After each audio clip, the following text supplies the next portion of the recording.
La última vez que estuvimos mirando el libro de Hechos de los Apóstoles, en la serie de predicaciones que hemos venido viendo, esa última vez vimos la elección de los primeros diáconos. Vimos la elección de los primeros diáconos de la Iglesia. Y hoy vamos a pasar a ver en este capítulo 6 de Hechos de los Apóstoles el arresto de Esteban.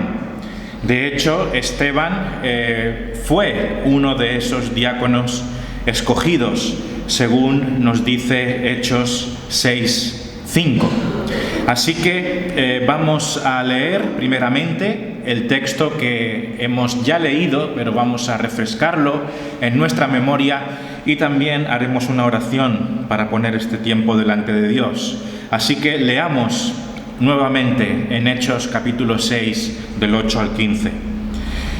Dice: y Esteban, lleno de gracia y de poder, hacía grandes prodigios y señales entre el pueblo.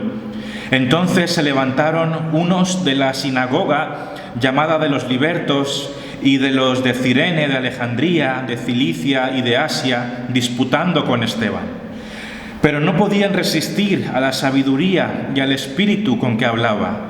Entonces sobornaron a unos para que dijesen que le habían oído hablar palabras blasfemas contra Moisés y contra Dios.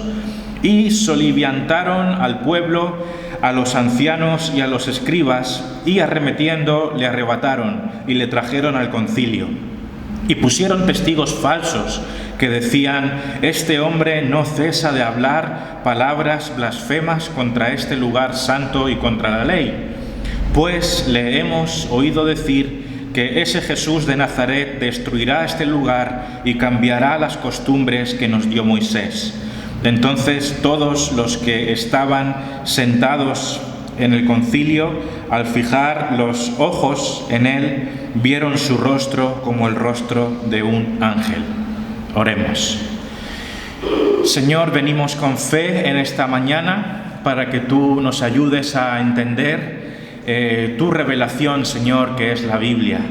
Enséñanos tú tu verdad, aplica esta verdad a nuestra vida, Señor, y obra en nosotros. Bendita sea tu palabra, en el nombre de Jesús. Amén. Muy bien, pues como he dicho, hoy vamos a ver el arresto de Esteban. De hecho, esta escena nos habla del primer mártir de la Iglesia, nuestro hermano Esteban, que fue uno de los diáconos escogidos en Hechos capítulo 6, versículo 5. Fijaos cómo este versículo 5 del capítulo 6 de Hechos nos dice: agradó la propuesta a toda la multitud y eligieron a Esteban, varón lleno de fe y del Espíritu Santo. Esteban fue un creyente, un diácono en la iglesia del primer siglo, y nos dice la palabra de Dios que era un varón lleno de fe y del Espíritu Santo. Fijémonos en estas características de nuestro hermano Esteban. Se nos dice que era un hombre lleno de fe y lleno del Espíritu Santo. Eso nos lo dice el versículo 5 de este capítulo 6. Pero el versículo 8 que hemos leído también resalta que Esteban estaba lleno de gracia y de poder. No solamente Esteban estaba lleno de fe y del Espíritu Santo, sino que también dice: y Esteban, versículo 8, lleno de gracia y de poder. Era un hombre en el cual habitaban los frutos del Espíritu Santo. Era un hombre lleno de vida espiritual. Y el versículo 10 también nos dice que los acusadores de Esteban no podían resistir su sabiduría y el espíritu que en él había. Fijaos en el versículo 10 que dice, hablando de estos hombres que se oponían a Esteban, que discutían contra Esteban, se nos dice en el versículo 10, pero no podían resistir a la sabiduría y al espíritu con que hablaba. Esteban hablaba con el poder del Espíritu Santo. Sus palabras tenían autoridad, sus palabras tenían poder y tenían sabiduría. Y eso, lógicamente, era una obra de Dios en Esteban. Y este es el primer punto que yo quiero que veamos y pensemos en esta mañana. Aquí vemos a un cristiano lleno de fe, lleno del Espíritu Santo, lleno de gracia y poder y sabiduría. No es poca cosa, ¿verdad? Pero este hermano demuestra estas cualidades. Se nos habla de que él era un hombre lleno de fe, lleno del Espíritu Santo, lleno de gracia, lleno de poder y de sabiduría. Y esas eran cosas que le fueron dadas, lógicamente, de parte de Dios. Son dones espirituales. Y yo creo que nosotros tenemos que darle importancia a esto. Tenemos que ser conscientes de la importancia que esto tiene, el ejemplo de Esteban. Yo sé que muchas veces nosotros hacemos una distinción entre las realidades del primer siglo y el día de hoy. Y eso no está mal hacerlo, porque yo pienso que hay cosas que merecen alguna matización, cosas que podemos observar que ocurrían en el primer siglo de la Iglesia, que quizá hoy no estén presentes. Pero, hermanos, no nos equivoquemos, porque podemos estar pecando de no buscar determinadas cosas que están en las Escrituras, que estaban en los hombres y mujeres del primer siglo y que a lo mejor hoy no están en nosotros por una falta de fe.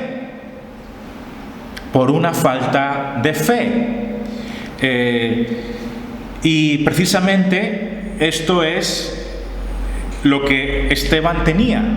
Dice aquí la palabra de Dios en el versículo 5 del capítulo 6, cuando se habla de este hombre, se dice: agradó la propuesta a toda la multitud y eligieron a Esteban, varón lleno de fe. Varón lleno de fe. Y qué importante es ser un cristiano lleno de fe, porque toda nuestra vida es una vida de fe. Todo lo que hacemos, todo lo que decimos como creyentes, tiene que ver con la fe. Caminamos por fe. Nuestra esperanza es por fe. Todo lo que pensamos, todas nuestras estructuras de lo que creemos y no creemos, es por fe en la palabra de Dios. El cristiano camina por fe. Y por supuesto, nosotros tenemos que ser hombres y mujeres de fe. Y yo me pregunto, ¿qué importancia le damos a la fe? Porque la fe no es simplemente creer una serie de cosas. Bueno, yo creo en Dios, yo creo en esta doctrina, yo creo en lo otro. La fe es algo vivo. La fe es lo que nos impulsa a obrar. La fe es lo que nos impulsa a evangelizar. La fe es lo que nos impulsa a predicar. Todo lo que hacemos como cristianos tiene que ver con la fe. Somos hombres y mujeres de fe. Por tanto, necesitamos más fe. Necesitamos ser llenos, como este hermano, varón lleno de fe. Cuando aquí se resalta que este hermano era un varón lleno de fe, lo que nos está diciendo la palabra es que había otras personas que no tenían tanta fe como él, ¿verdad? Él era especialmente un hermano lleno de fe. Él creía, no solamente creía en Dios, sino que había en él una conciencia de que acerca de la obra de Dios, acerca de las verdades de Dios, acerca de la palabra de Dios, era un hombre lleno de fe. La fe es algo que se ha de cultivar. Podemos pedirle a Dios que nos dé más fe. La cuestión es, ¿eres tú una mujer de fe? ¿Eres tú un varón lleno de fe? ¿Soy yo un hombre lleno de fe? O quizá nuestro depósito de la fe esté en reserva, ¿no? Como un coche que se le está acabando y le quedan ahí 4 gotas, y eso a lo mejor es lo que hay en nuestra vida, en lugar de ser hombres y mujeres llenos de fe. El ejemplo de nuestro hermano Esteban tiene que llevarnos a buscar a Dios y pedirle primeramente perdón por nuestra falta de fe, en primer lugar. Y en segundo lugar, la predicación de hoy nos tiene que llevar delante de Dios y pedirle más fe en su verdad. Y que nuestra vida entera sea una vida de fe. Hermanos, qué importante es ser llenos de fe. Nos dice también la palabra que este hermano Esteban también estaba lleno del Espíritu Santo. Y en el fondo son dos cosas que van unidas. Estar lleno de fe, ser lleno del Espíritu Santo, no son cosas independientes, ¿verdad? No podemos distinguir, no puede haber nadie lleno de fe si esa persona no está llena del Espíritu Santo. Cuando alguien está lleno del Espíritu Santo, también está lleno de fe, porque la fe es un fruto del Espíritu de Dios. Y nosotros tenemos que entender que hoy, en el siglo XXI, aquí donde estamos, en Palma de Mallorca, esta es una realidad que aplica a nosotros. Podemos ser creyentes llenos del Espíritu Santo, o podemos ser creyentes que viven con unas reservas del Espíritu Santo. Cuando nosotros empezamos a vaciarnos de vida espiritual, cuando permitimos pecado en nuestra vida, para empezar, cuando nosotros empezamos a perder la fe, cuando nuestra vida deja de ser dirigida por Dios, primeramente cuando descuidamos nuestra vida espiritual, cuando damos lugar al pecado, cuando contristamos al Espíritu Santo, es entonces cuando somos personas vacías, sin fe, sin el Espíritu Santo de Dios, sin gracia, sin poder y tampoco sabiduría. Entonces debemos fijarnos en el ejemplo de Esteban para nosotros en esta mañana. Y esto es importante, hermanos, esto es muy importante. Tenemos que procurar estas características que vemos en Esteban. Debemos procurarlas para nuestra vida. ¿Es algo visible en nosotros esta fe? ¿Es algo visible que los otros ven esta llenura del Espíritu Santo? ¿Hay poder y sabiduría de Dios en nuestra vida? O quizá somos creyentes con muy poco de este poder y con muy poca de esta sabiduría de Dios. ¿Qué hemos de hacer? Hemos de reflexionar en esto, en esta mañana. Y hemos de renovarnos hemos de renovar nuestras fuerzas, pedirle perdón a Dios por haber dejado de lado estos dones que necesitamos que crezcan en nosotros: la fe, el Espíritu Santo, la gracia, el poder y la sabiduría. ¿Somos una iglesia llena de poder del Espíritu de Dios? Podemos serlo, podemos serlo. Para ello hemos de pedirle a Dios que haga esa obra en nosotros, que nos haga perseverar en la fe, que nos haga anhelar tener más de esa fe en nuestra vida, a través de la oración, a través de la santidad. Primeramente hemos de apartarnos de nuestra maldad. Tenemos que dejar de lado nuestro pecado si queremos ser cristianos, llenos de fe, llenos del Espíritu Santo, llenos de gracia y poder y sabiduría. Ojalá que fuésemos un poquito más como nuestros hermanos pentecostales, ¿verdad? Ellos hablan del poder de Dios. Ellos hablan de ese poder que ha de tener la iglesia. ¿Y nosotros qué?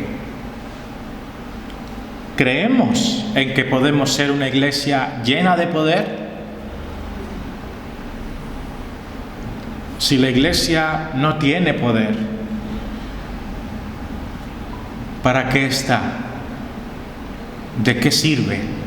¿De qué servimos? ¿Cómo podemos servir a Dios? Como hemos dicho, en un mundo rebelde y lleno de oscuridad, si a través de nosotros Dios no actúa con su poder. Así que, hermanos, rindamos nuestras vidas en servicio a Dios. El poder no es nuestro. Nosotros no tenemos ningún poder. El poder no puede ser fabricado por nosotros. Pero lo que podemos hacer es pedirle a Dios que nos use. Y para que Él nos use de forma poderosa, primeramente tenemos que menguar nosotros. Tenemos que limpiarnos nosotros y venir delante de Dios con manos limpias y dispuestas a servirle. Una segunda cosa que vemos en esta historia de Esteban, que por cierto hoy solamente vamos a ver ese arresto inicial, después más adelante veremos que Esteban hace una defensa, hace una explicación. Eso lo veremos en el capítulo 7, delante del concilio, delante de los ancianos, y después termina siendo asesinado injustamente. Eso viene más adelante. Hoy solamente vamos a ver este arresto inicial. Y una segunda cosa que vemos es que nuestra predicación siempre va a recibir oposición. La predicación cristiana siempre va a recibir oposición. Esto siempre ha sido así. El mensaje de Dios en un mundo rebelde y lleno de pecado no puede encontrar sino oposición. Eso es lo normal, encontrar oposición. A veces es oposición abierta y clara, como la persecución que se sufre en muchos países, pero también hay otro tipo de oposición, que es la oposición del corazón. Hay personas muy correctas y muy educadas que también se oponen a la palabra de Dios en sus corazones. Sea como sea, siempre la palabra de Dios encuentra oposición por los corazones duros del ser humano. Aquí en este versículo 9 vemos cómo la palabra de Dios encuentra oposición una vez más. Dice el versículo 9: entonces se levantaron unos de la sinagoga, llamada de los libertos, y de los de Cirene, de Alejandría, de Cilicia y de Asia, disputando con Esteban. Eran hombres que se oponían a Esteban, que contradecían a Esteban, que argumentaban en contra de lo que decía Esteban. ¿Por qué? Porque la palabra de Dios siempre encuentra oposición en un mundo rebelde y ciego. No es la primera vez que la palabra de Dios encuentra oposición. Pedro y Juan anteriormente ya fueron perseguidos por hablar la verdad de Dios. Y así sucede de nuevo con Esteban. Él habla la verdad de Dios y él encuentra oposición. Una oposición que le llevó hasta la muerte. Y es que debemos estar dispuestos a llegar hasta donde haga falta sirviendo al Señor. Este es otro ejemplo que vemos aquí. Y es que ser cristiano y ser fiel a Dios y predicar su palabra con fidelidad, primero nos va a hacer encontrar oposición hasta el punto de que podamos ser incluso matados. Hoy hablábamos de Afganistán. Allí los cristianos son asesinados por el hecho de ser creyentes. Por lo tanto, ser cristiano no es un juego. Ser cristiano es algo serio. No es simplemente ser parte de un grupo social y estar a gusto y demás. Es un camino hacia la muerte, ni más ni menos. Dice el versículo 9: entonces se levantaron unos de la sinagoga, llamada de los libertos y de los de Cirene, de Alejandría, de Cilicia y de Asia, disputando con Esteban. Esta es la historia de la Iglesia. Es una historia de oposición. Satanás siempre se ha opuesto a la obra de Dios. Satanás utiliza a las personas de este mundo para oponerse a la palabra de Dios. Siempre vamos a encontrar oposición contra la palabra de Dios. Nuestra mente también va a jugar en contra y nos va a hacer pensar cosas para que nosotros no prediquemos la palabra de Dios. Todo es oposición. Pero hermanos, nosotros hemos de ser fieles ante toda oposición. Nuestros vecinos se van a oponer a lo que nosotros decimos. Nuestros amigos se van a oponer a lo que nosotros decimos. Vamos a encontrar oposición por todo lugar. Las autoridades también nos van a hacer callar. Pero nosotros tenemos que ser fieles hasta el final. Digan lo que nos digan, opinen lo que opinen, nosotros hemos de ser fieles a la verdad.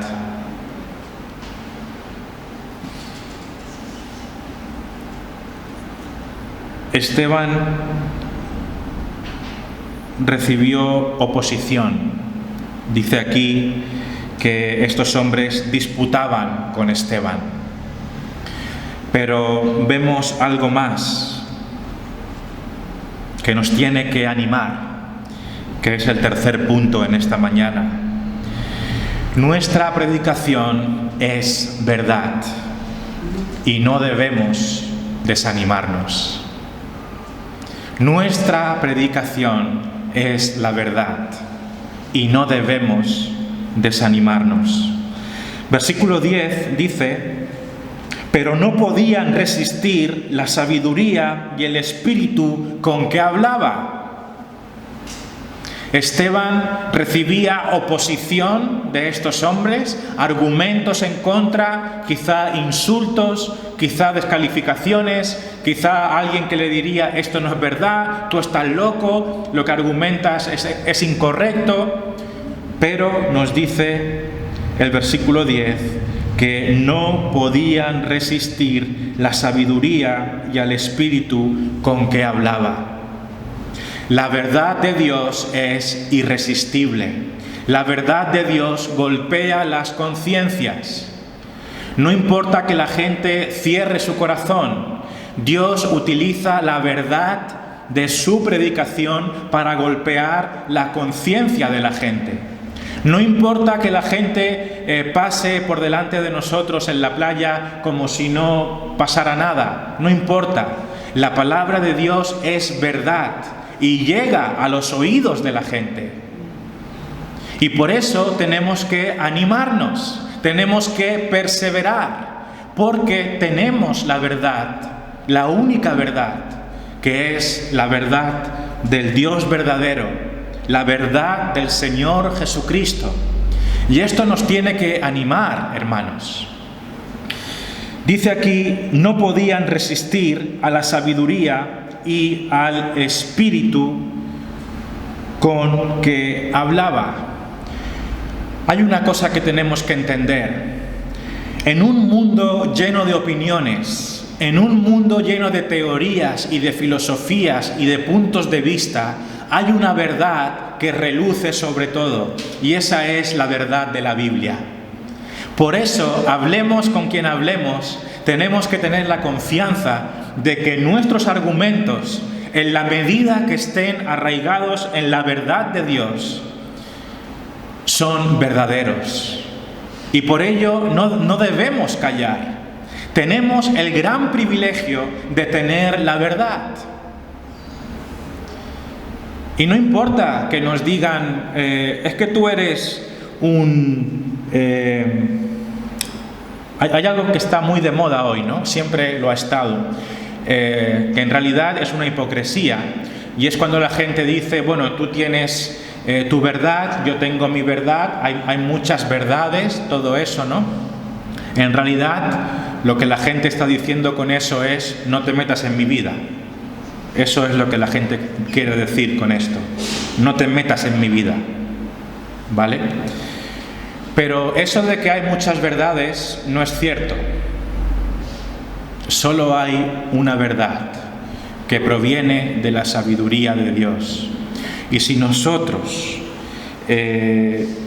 estamos preparados con esa verdad, cuando nosotros argumentemos en una conversación a otra persona, no importa la opinión que tenga, nosotros hemos de tener el convencimiento de que estamos comunicando la verdad.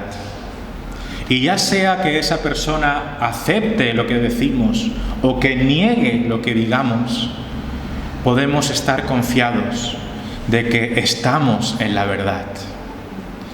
No nos cansemos de predicar la verdad.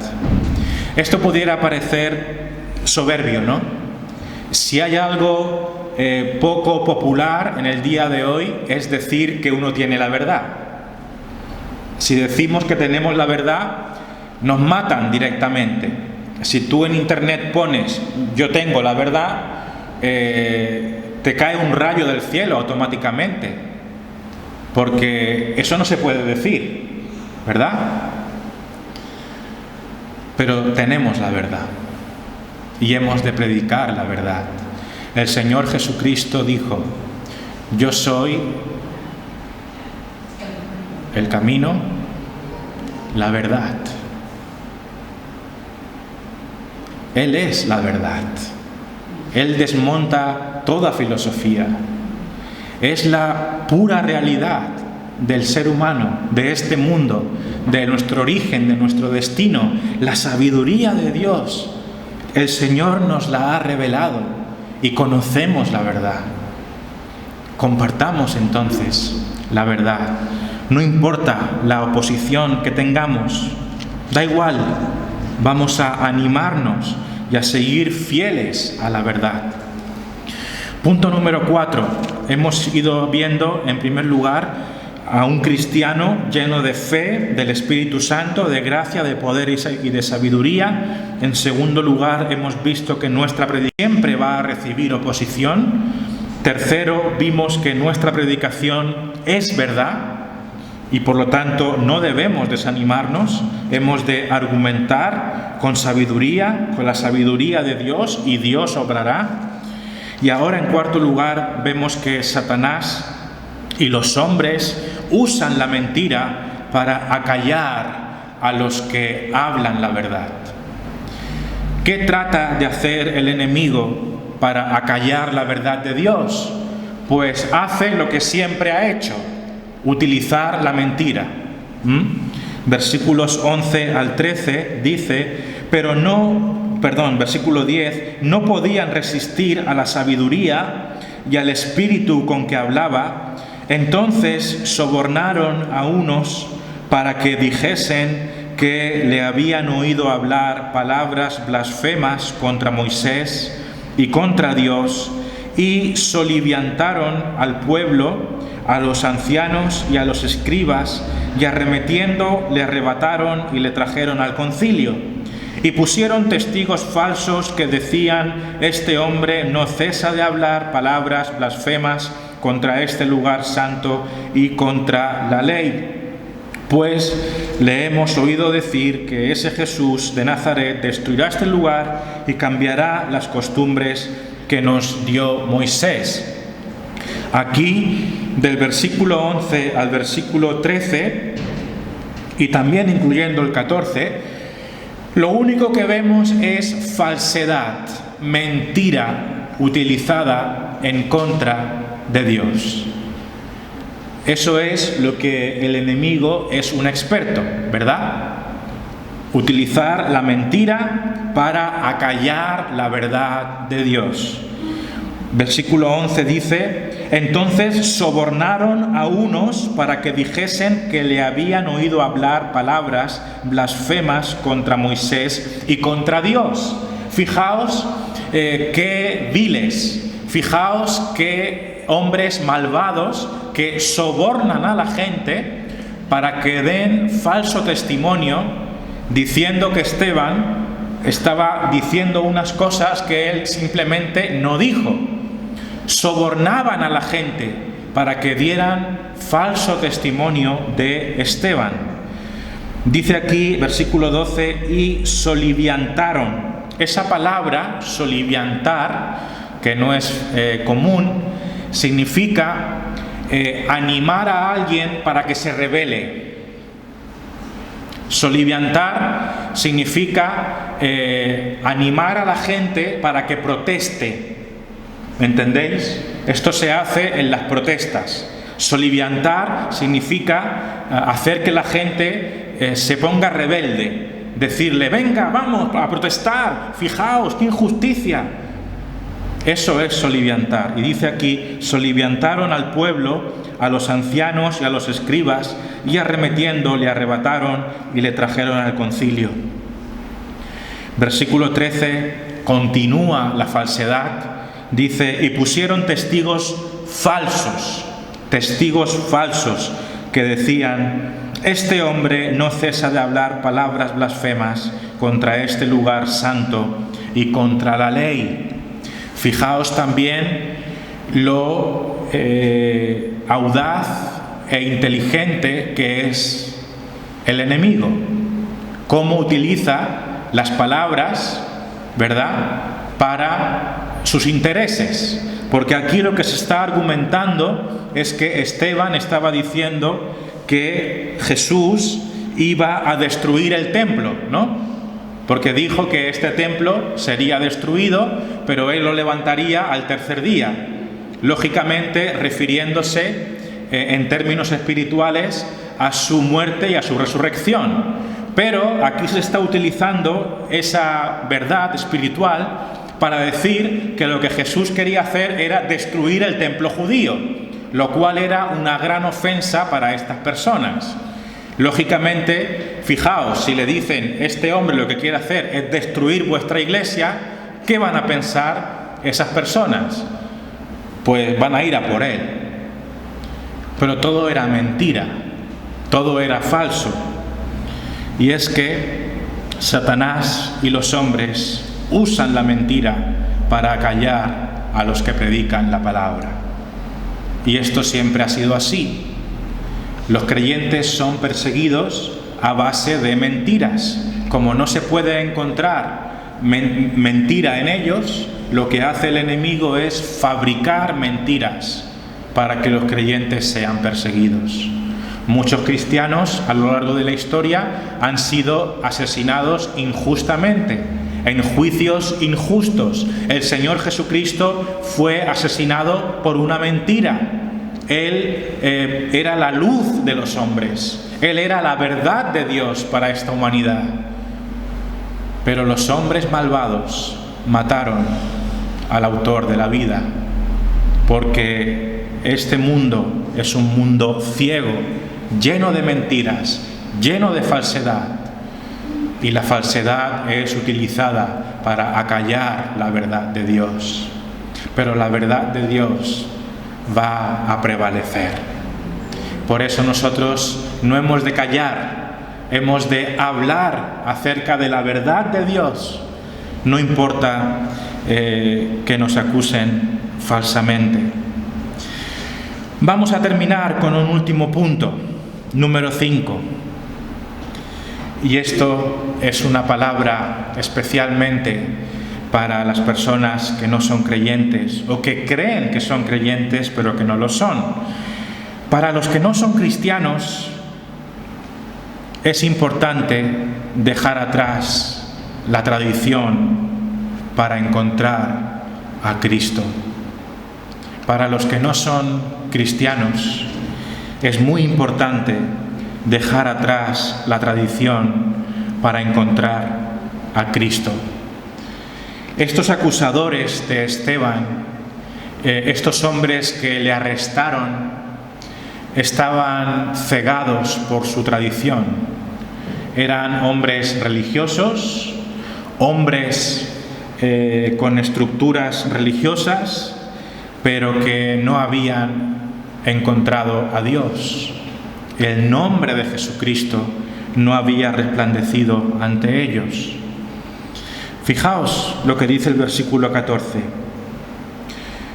Esto supuestamente era un argumento para perseguir a Esteban, pues le hemos oído decir que ese Jesús de Nazaret destruirá este lugar. Ahí está la mentira, ¿no? Lo que hemos dicho antes, el Señor Jesucristo dijo: destruid este templo y yo lo levantaré al tercer día. Esa verdad espiritual que habla acerca del cuerpo de Cristo se está mal utilizando, se está falsificando para que el pueblo y los ancianos vayan en contra de Esteban. Y entonces dice aquí: le hemos oído decir que ese Jesús de Nazaret destruirá este lugar y cambiará las costumbres que nos dio Moisés. Fijaos, en estas personas había un alto concepto de la tradición judía. Era algo que ellos valoraban muchísimo, porque para ellos era inadmisible que el templo y que las tradiciones judías fuesen derrumbadas o quitadas. Aquí podemos ver un interés por la religión, podemos ver un alto apego y un alto interés por lo religioso, pero el verdadero Dios no tiene nada que ver con esto. Y esto pasa hoy en día. Personas profundamente arraigadas en la tradición, llámese Iglesia Católica, llámese Iglesia Ortodoxa, llámese Iglesia Evangélica. Personas que se aferran a una mera religión, pero que no conocen al Señor Jesucristo. Hemos de dejar atrás la tradición. Hay personas que incluso son incrédulas, no son creyentes, pero aún así se aferran a una religión, lo cual no tiene mucho sentido, pero es así. Parecería mentira, pero el mero ritual, el mero identificarse con algún tipo de religión está muy dentro de ellos. A lo mejor le preguntas a una persona: ¿y tú qué eres? Yo soy católico. Y te lo dicen con todo orgullo. Después no tienen nada que ver con Dios, ni tienen una vida de fe, pero tienen una religión. El ser humano siempre se ha apegado a la religión. Pero hay muchas personas con religión, pero sin Dios. Y les cuesta mucho dejar atrás la tradición. No les quites la tradición. No les quites sus fiestas. No les quites sus procesiones o sus comidas que no comen o que sí que comen. Eso forma parte de su ser interior. Pero cuando alguien conoce a Cristo, todo eso queda atrás.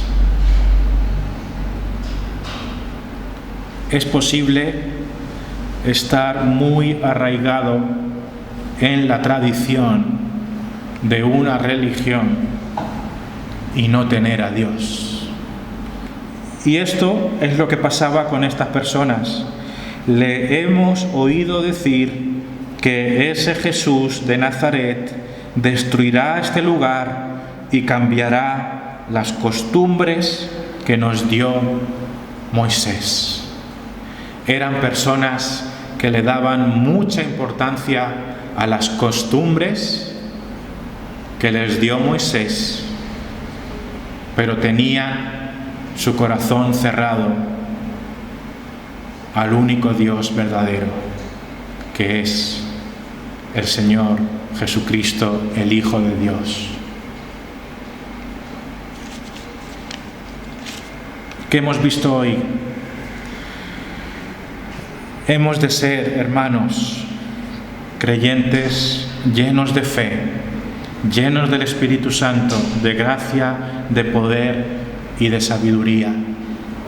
Yo quiero que meditemos sobre esto, que hagamos un alto en nuestro camino, que analicemos nuestra vida y que hoy vengamos delante de Dios en autoexamen y le digamos: Señor, perdóname si yo he dejado de lado todas estas cosas. Perdóname si no he estado siendo una persona de fe. Perdóname si soy un cristiano raquítico. Y hoy hay una nueva oportunidad para acercarnos al Señor una vez más, para renovar nuestra vida, para llenarnos de fe, para iniciar un camino de fe y de servicio a Dios en el poder de su Espíritu Santo. Segundo, nuestra predicación siempre va a recibir oposición. Ese es nuestro destino. Así ha sido la historia de la Iglesia y lo será hasta el final. Es lo que nos toca vivir. La palabra de Dios siempre va a recibir oposición. Pero, número 3, nuestra predicación es verdad. No importa que se opongan, no importa que se rían, no importa que traten de argumentar. Nuestros argumentos, si conocemos la palabra de Dios, va a retumbar en las conciencias de la gente, porque es la verdad de Dios. Y la verdad de Dios es poderosa. Por lo tanto, no nos desanimemos. Sigamos en nuestra tarea. Corramos la buena batalla de la fe. Seamos fieles al Señor. Fijémonos en el privilegio que tenemos de ser portadores de la única verdad, que es la verdad de las Escrituras, la cual no creeríamos si Dios no nos lo hubiese revelado. Satanás y los hombres usan la mentira para acallar a los que predican la palabra. Siempre ha sido así, siempre lo será, pero nosotros hemos de ser fieles a la verdad de Dios, aun cuando nos acusen. Para los que no son cristianos, hay que dejar atrás la tradición para encontrar a Cristo. Qué importante es esto. Tenemos que quitarnos de encima la tradición. Tenemos que quitarnos de encima esas cosas con las que nos sentimos identificados, pero que en realidad no tienen valor. Tenemos que identificarnos con Cristo solamente. La tradición no es mala. Todos tenemos una tradición. De hecho, es imposible no tener una tradición. Pero la tradición es simplemente un medio, no es un fin en sí mismo. No atesoramos la tradición, atesoramos a Cristo. Quizá tú vienes a la iglesia porque hay que venir a la iglesia, porque es mi religión, porque es lo que hay que hacer, pero eso está vacío si Cristo no habita en tu corazón, si la verdad de Dios no te impulsa a hacer lo que hizo Esteban. Que el Señor nos ayude. Amén.